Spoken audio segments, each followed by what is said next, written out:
Hello everyone. Hello my lovely people. My name is Kate and I'm a hypnotherapist helping people free themselves from anxieties, worries, phobias, fears, all the insecurities so that they can live a free and happy life. But first of all, let's talk about fear of flying. So fear of flying is 25% of people are struggling with the fear of flying. That's only by statistics, but usually more than 50% are experiencing worry or this frustration, when they have to fly. But let's talk about the severe panic and severe anxiety when you fly.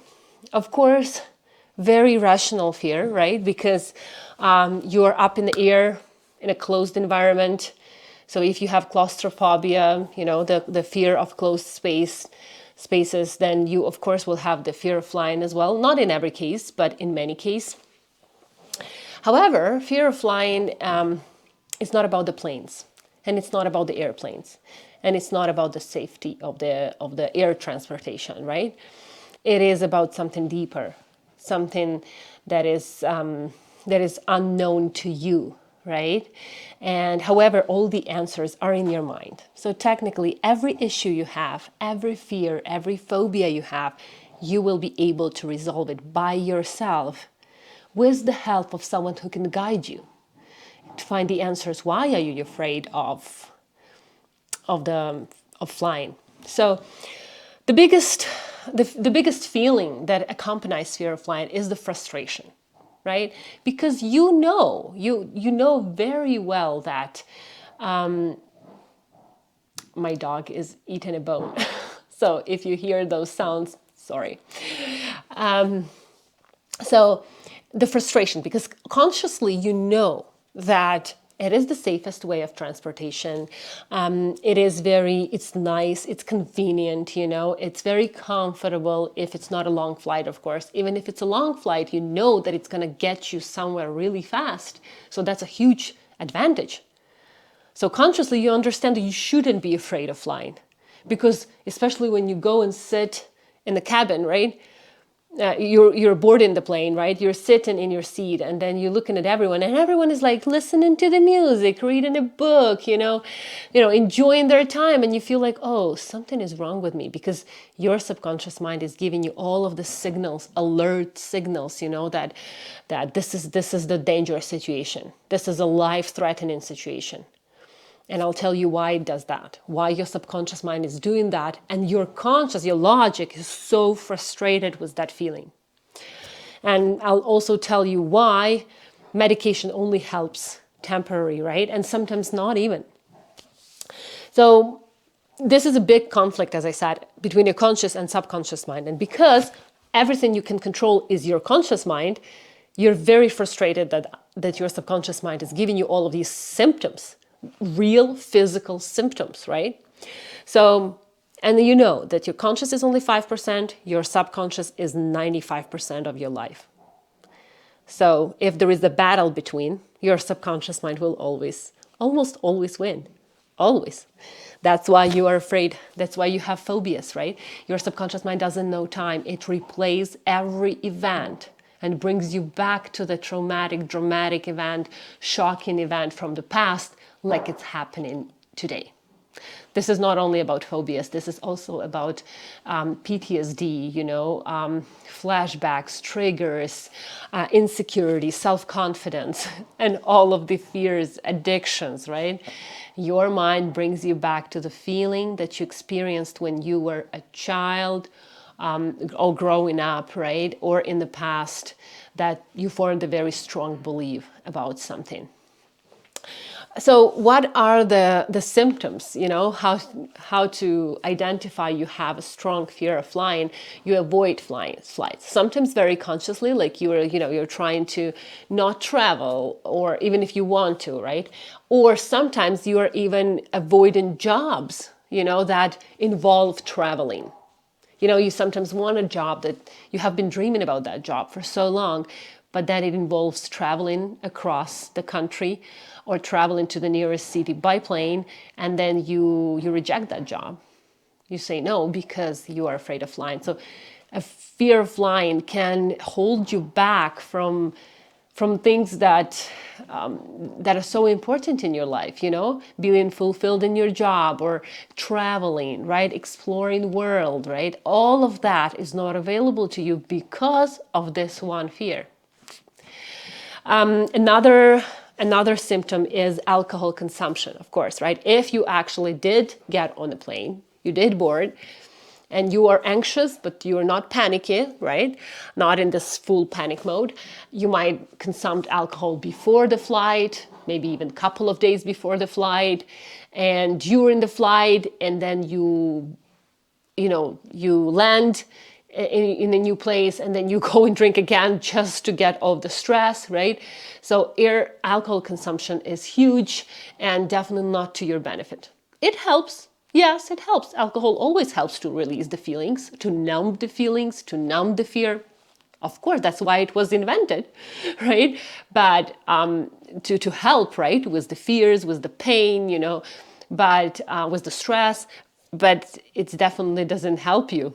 It's not going to get the fear away. So you're flying every single month or every single 6 months, right? And every time you have to go through the same procedure. Another symptom is you are obsessively researching about the flight safety. You're looking about the model of the airplane, you know, is it safe, you know, what's the best seat to sit in case there is an emergency, you know, you have this whole plan in place, right? But you are obsessed with it, you know, and listen, when you are researching about the safety of the plane, your mind in the internet will lock onto the negative things. It will rarely lock onto the positive things. You know, if you, at that moment when you're researching, you are in a negative, fearful state, your mind will lock onto negative as well. So instead of researching about the safety of the flight, you might end up researching about the catastrophes and looking at those horrible pictures, you know, of, you know, bodies scattered around, you know, and yeah, because your mind will lock onto the negative. It's just how our mind works, you know, and it's the discipline and it's the habit to really reframe our mind to lock onto the positive things. Another one is you are cutting off all the travel, right? So you are choosing to drive, you know, that takes so much time out of your life, right? You are saying no to visit family and friends. You're saying no to vacations. You are, you know, and that brings even more stress and more frustrations to other areas of your life, right? Some of them you can do consciously, and some of them you can be unconsciously. Like you're saying no and finding other excuses. Oh, I'm too busy, you know, I decided to do other plans, or you know, your mind will come with these excuses, but in reality, it may be a fear of flying if the trip involves flights. Another one is fear of panic attacks. So if you had panic attacks in the past on the flight, you can develop the fear of upcoming panic attacks. So even not having it yet, you'll be afraid of having it. So before you even go into the panic mode, you'll become anxious, like a snowball, overwhelming thoughts, overthinking stuff, right? You'll get that aggravated, accelerated mode that something is going to happen right now. And then you'll get all of the symptoms of the anxiety: tightness in your chest, sweaty palms, cold fingers, you know, usually the shock, the traumatic actually involves cold because the blood is flowing from the parts of your body, you know, into your muscles.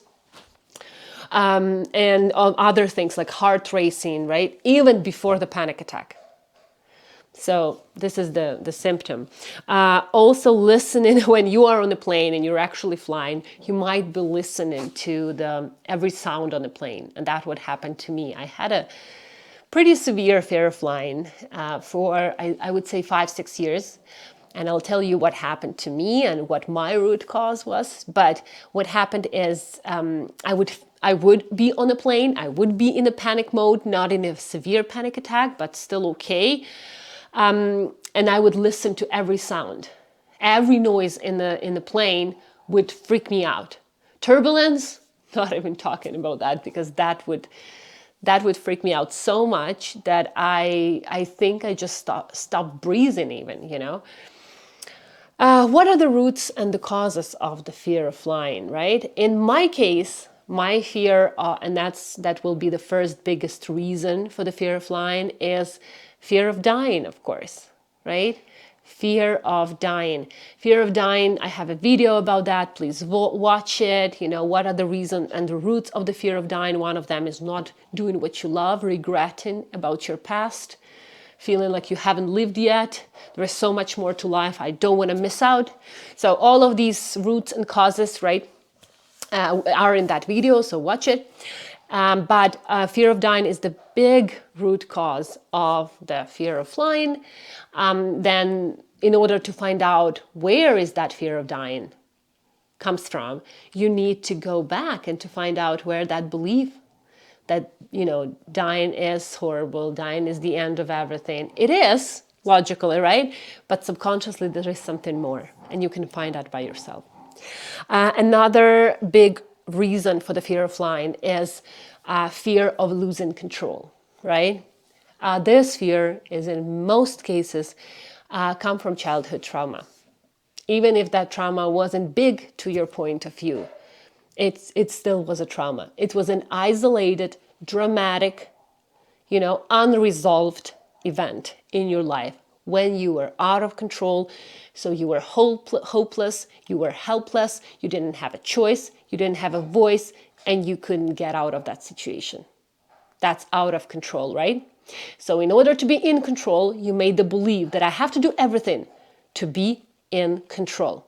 And all the situations that will put me out of control, they are dangerous. There's something in your mind unconsciously will draw you from those situations, including fear of flying. And usually if you have a fear of flying, you'll have other phobias as well. You'll have like a fear of driving maybe a little bit, fear of swimming, fear of heights, fear of, you know, closed spaces, right? So it's not just one phobia and that's it. And everything else, you're fine. No, you'll have something, a little bit of different things. Another one is lack of trust. So sometimes when we in the childhood didn't have trust towards our parents, right, caregivers, parent figures, you will lose trust to the world, you know, and lose trust to the, for example, airplane personnel, right? So you will not trust them that they can lead and then they can, you know, board the plane and they can lay off and land, you know, very safely. So you have this lack of trust, and and usually it won't be just to airplanes. It will be a lack of trust to your partner, to your kids, to your coworkers, to your friends, to a lot of people, right? This lack of trust is a big issue, right? Also, there is one root cause that might not happen in your childhood. So this is something that you are absorbing through the social media news of the catastrophes, airplane catastrophes. And, you know, sometimes when you're like 12 or you're 16, you're looking at the airplane crash, right? That happened at some point, right? In our history. You look at that and you form the belief that it's very dangerous. So sometimes you don't have the fear of dying, right? But once you saw that on the news, then you develop this fear. So you have three options. You know, three really options what to do in this situation. And maybe more, but I identified three. And I think that these are the main options that you can choose. So one is live with your fear, take medication, you know. Medication numbs the symptom. Who cares about the root cause, right? At least it's good for now. And people want these, you know, instant solutions, instant, you know, problem-solving tools. So you can do that. You can drink alcohol into oblivion, you know, until you pass out and you can actually fly. You can, as I said, take medication, right? This is your options. Medicate yourself either with alcohol or drugs and live with this fear for ever, right? Or you can do exposure therapy, right? So exposure therapy helps, like you start to fly small flights, or you just go into the airport to feel comfortable, right? And then driving back home, like you can do this exposure therapy where you expose yourself to the reason of the fear, right? But this is a very interesting, there is a term called symptom imperative. You can definitely overcome, in many cases, you can overcome fear of flying with exposure therapy, but the root didn't go away. So it was there, it's still in your subconscious mind, and it will want to come out. And it will come out in other symptoms. This is what happens. It can come out in other fears and phobias. It can come out in headaches, insomnia, and other physical illnesses. It will, for sure, if you didn't resolve it. The third, and this is my favorite, because it helped me and it helped so many other people, is the hypnosis, where you can go back and you can find out the reason and why you started to be afraid of flying. It can be 2 years old, it could be 5 years old, it could be 8 years old, but you face that traumatic shock and experience and change the meaning towards that event. And when you change the meaning to the past, the fear is going away, So I use the RTT method, right? Founded by Marisa Peer. It's an amazing, breakthrough, innovative, new method of hypnotherapy. I love it. I've tried different methods, and this one works the best for me and for my clients. So yeah, if you need that, the hypnotherapy will be great to make a permanent change, so your problem doesn't morph into other issues with your health and with your mental health. So fear of flying is absolutely acquired, and it can be unlearned and overcome. So work on your fears, be free. And it was Kate, hypnotherapist, with you. If you need my contacts, they're down below in the description. I do online and in-person sessions, and we can chat before the session to find out if you and me can work together towards your healing journey. Bye.